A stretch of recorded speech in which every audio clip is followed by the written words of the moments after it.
Welcome. Welcome to Minneapolis. Welcome to Minneapolis, everybody. All 3,400 of you, we're so happy that you're here. We're honored to have you in our town, and we are honored by your presence. Welcome to the place that the great Paul Wellstone called home, the state of Minnesota. Welcome. Welcome to the place where Hubert H. Humphrey was the mayor and is well known for saying that the moral test of a nation is how it treats the people in the dawn of life, the children, the twilight of life, the seniors, and the shadows of life, the poor and the needy. Welcome to our state. Welcome to our state where Eugene McCarthy stood against the Vietnam War, even though he costed him, even though he had to fight for it. Welcome to our state of Minnesota. We're so proud to have you here. We are honored to have you here. You know, I'm so pleased to see your yellow shirts around that say the word love. Proclaim love.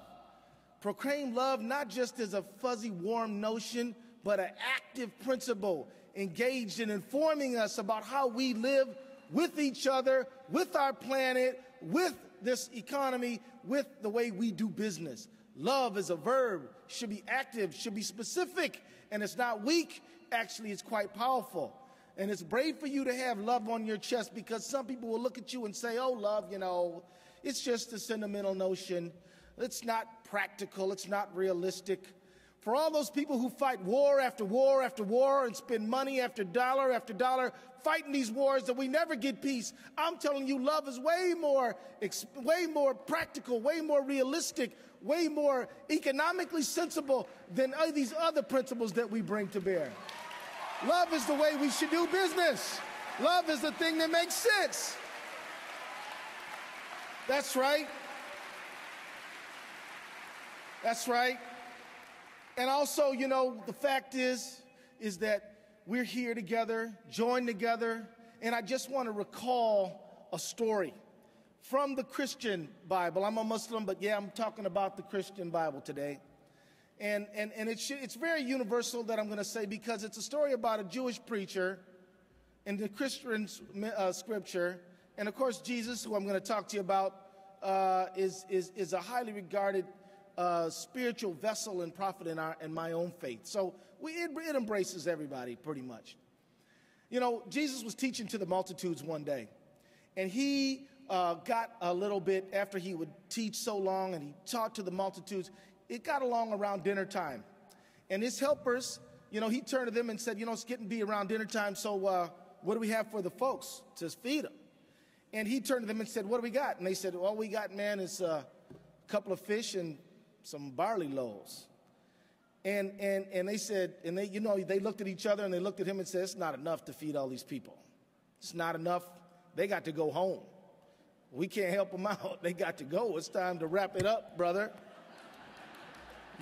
I've been in that situation, let me tell you. And Jesus he didn't argue with them. He just started handing out food. And as the scripture goes, there was enough. There was enough. Now, I wasn't there. I don't know what happened. I mean, maybe the people noticed there wasn't enough, so they went home to their villages and they got more food to share. Or maybe what happened is that the disciples' perception of scarcity was misinformed, and actually there was more than they understood there to be. Maybe there was abundance. Maybe there was radical abundance, though they saw scarcity. I don't know. But the scripture says that after the meal, there was not just enough, there was more than enough. And they had to pick up what was left over. And you know, today, you know, there's enough. There's enough for you and for me. There's enough for the straight and the gay. There's enough for the people who were born in America and the new immigrants. There's enough for the blacks. There's enough for the whites.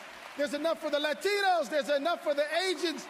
There's enough for the Muslims, the Christians, the Jews, the Buddhists, the Hindus. There is enough, everybody. There's enough for you. There's enough for me. We don't have to throw anybody under the bus. We don't have to chase anybody out the door. We don't have not to say who doesn't belong and who's not included. There is enough. There's enough, right? But you know what? There may not be enough if we continue to spend more than any other nation on military. There may not be enough if we continue to spend $708 billion on war and war making when we spend very, very little on peacemaking. $700 billion for war, $41 billion for State Department and diplomacy. Our numbers are all messed up. And let me just tell you, there may not be enough if there's greed, if there's hoarding. There may not be enough if we take the bountiful oceans that we've been blessed with and we pollute them with fossil fuels and spill into our oceans. You know, just recently we had 49 miners killed in a coal mine because they were trying to dig out another burning fossil fuel that pollutes our environment. And now we had 11 people killed right when the spill happened, and now untold amounts of wildlife killed in the Gulf of Mexico. There may not be enough if we do that. We must be efficient. We must conserve. We must live in harmony with this beautiful earth we've been blessed with and care for it. We can't destroy it.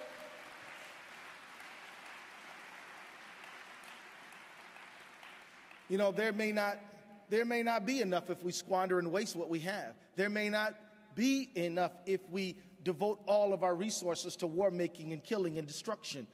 But there is enough, brothers and sisters, if we will embrace love, if we will embrace unity, if we will recognize the inherent and essential dignity of all living things, not just human beings, but our fellow natural life in this world as well.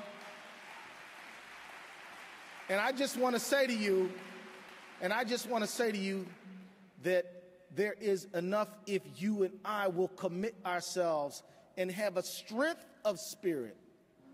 Not tough, not bad, but a strength of spirit based on our belief that love is the answer, and that people who don't quite see that, people who are operating on the basis of fear, who think that it's important to throw people away and throw people out and divide us, if you will be strong and brave enough to stand up against that philosophy, not against those people, but against the philosophy, because people can change, right? Then we will be able to really say there is enough. But it's going to take you and it's going to take me. And you know what? Cynicism is not a virtue. It's not. Of course, President Obama hasn't brought forth heaven on earth. Did you think that he was going to?